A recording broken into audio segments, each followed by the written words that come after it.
Hello, everyone. It's been a while since I've done a video. I have been busy with family and work and depression and politics and Facebook.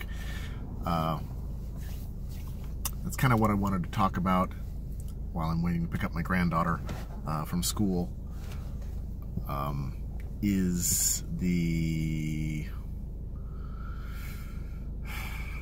I hear a lot of people complaining about Facebook and all the politics and all the drama and how they just want to disengage, and all the arguments aren't helping.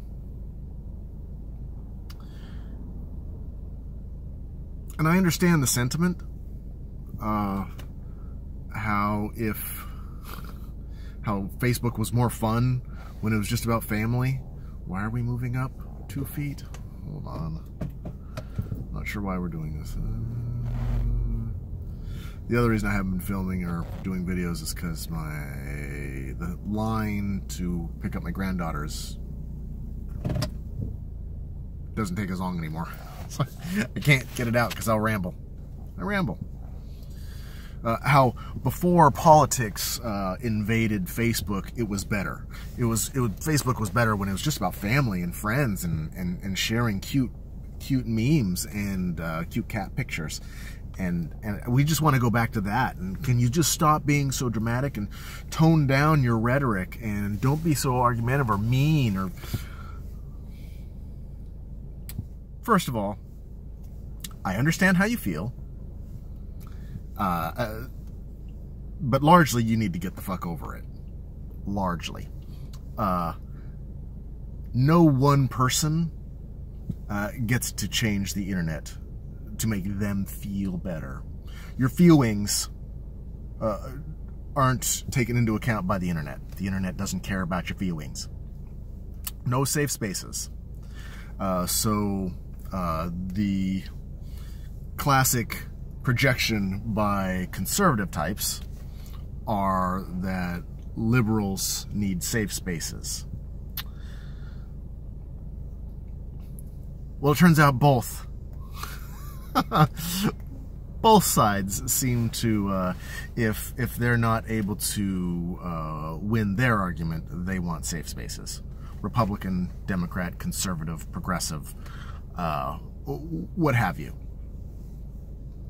Everybody seems to think they deserve a safe space, but will call the other side a snowflake when the other side wants a safe space. My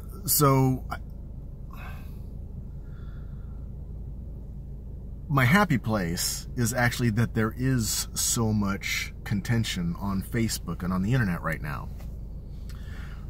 Because at least we're talking about it now.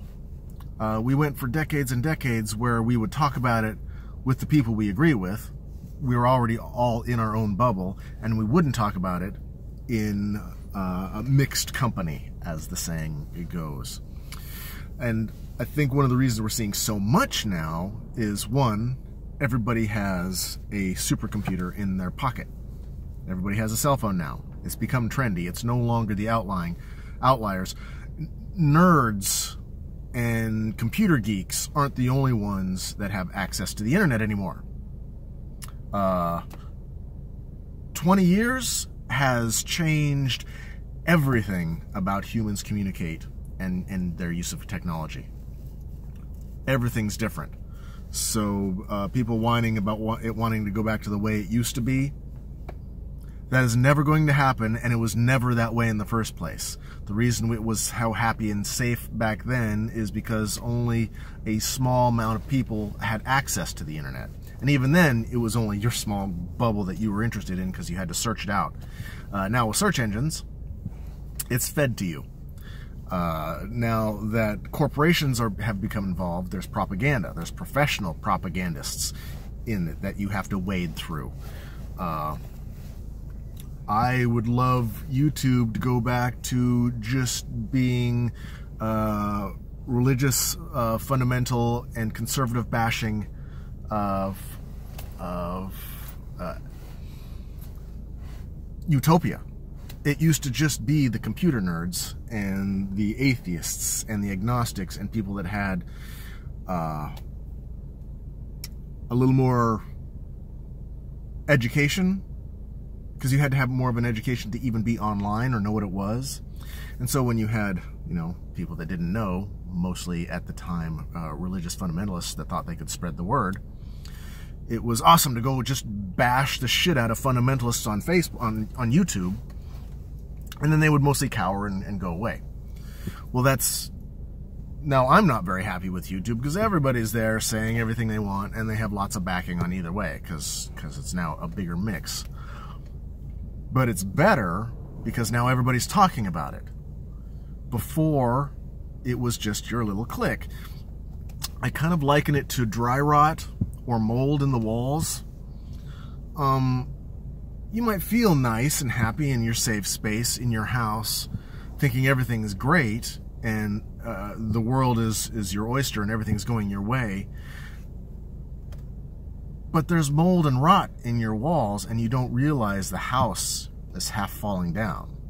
So it's not a safe space when you don't know the safe space is about to fall down. It's a delusion. So it's great to see people actually angry with each other. I like it. It's frustrating.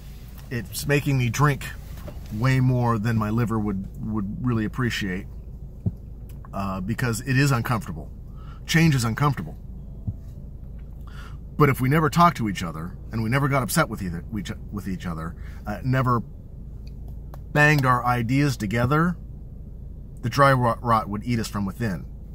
And I think the amount of contention we see between people now, and the amount of vitriol and hate and anger and frustration, I think is a sign that this way past due. People that suddenly get online now, if you lived in a small town 20 years ago, you only heard the opinions of your teachers, your parents, your preacher, whatever that small town clique was. Now suddenly everybody living in that small town has a supercomputer connected to the world in their pocket. They put out their ideas, and the rest of the world goes, "What the fuck you thinking?"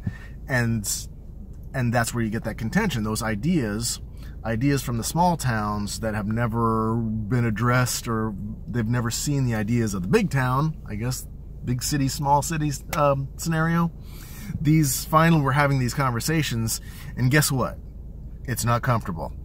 People don't like being told that they're wrong. People don't like finding out that they're wrong. People don't like seeing how ignorant other people are, or having to point out how ignorant you are or I am. That's uncomfortable. But it needs to happen. And I'm about out of time. I know it's rambling. Just giving my thoughts out. Peace. Happy arguing.